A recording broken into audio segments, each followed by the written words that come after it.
Hello everybody, this is Chaos with Chaos Esports Productions, bringing you another Bronze Masters League Series game, and today we have been promoted to Gold League as Zerg, and we are pretty excited about it. Now, I'm really excited that we are looking at a ZvZ for our last game just before our promotion.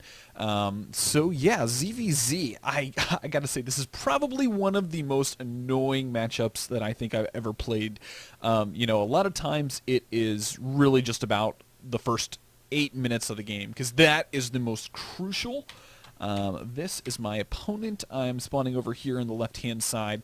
And yeah, like I said, this matchup, I think I've played maybe 2 or 3 ZvZs throughout the entire me laddering in and out over the past couple weeks. And I gotta say, I've find this matchup probably the most difficult one, because it really is a coin flip, depending on whether or not you choose to play a little bit more greedy or a little bit more aggressive.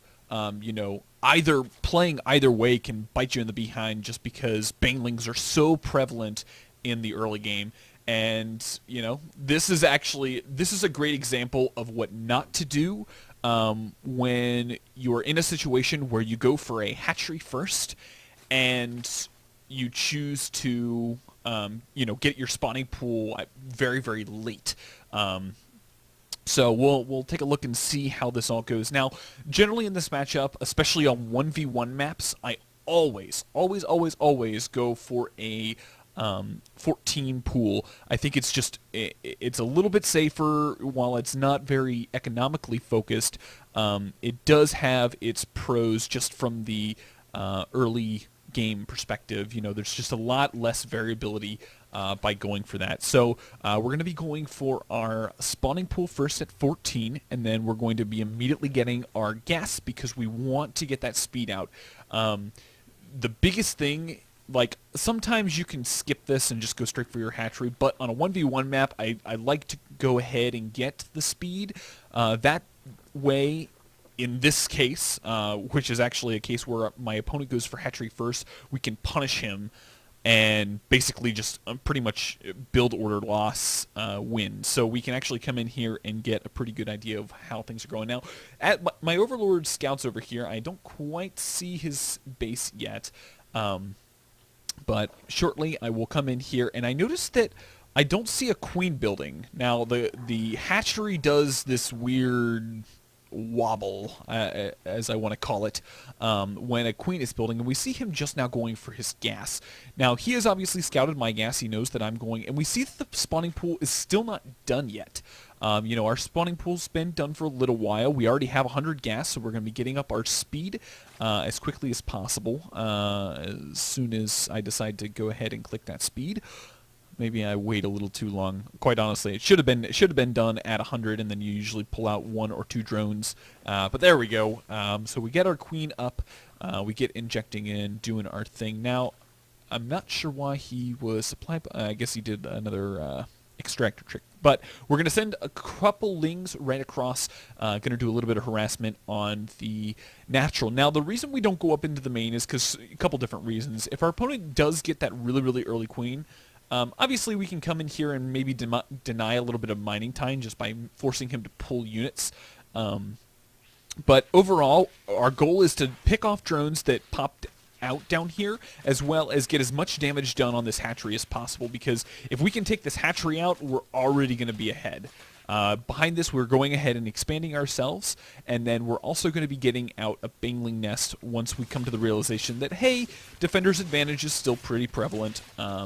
And we need to, you know, take that into account.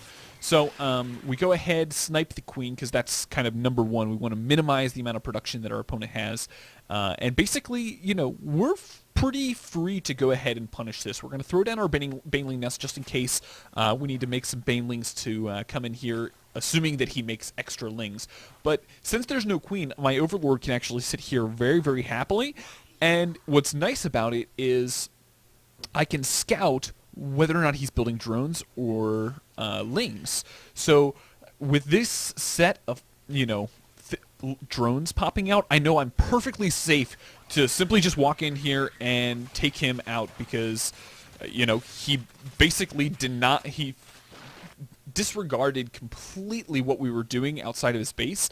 He should have seen all of the lings stringing across the base with this Overlord, but for some odd reason, he just decided that he didn't want to defend. And this is actually kind of one of the reasons why I hate this matchup, is because it's like you get to like the 6-minute mark and it's over. And I don't know. Early game is just, it's very, very painful.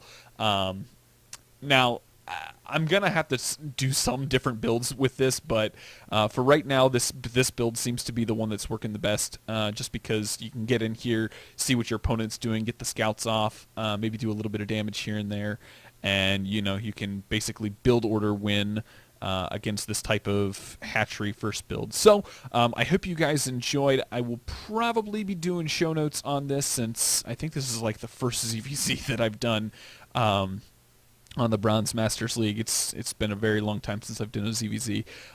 So I hope you guys enjoyed. If you're new to the channel, I hope you enjoyed this episode of Bronze Masters League series. I also do a Protoss Bronze Masters League series that kind of get intermittently thrown in between the Zerg ones, so feel free to go ahead and hit that subscribe button if you would like to check out more of my content. Also, if you enjoyed, feel free to hit that like button and share with your friends on Facebook and Twitter who are learning Zerg.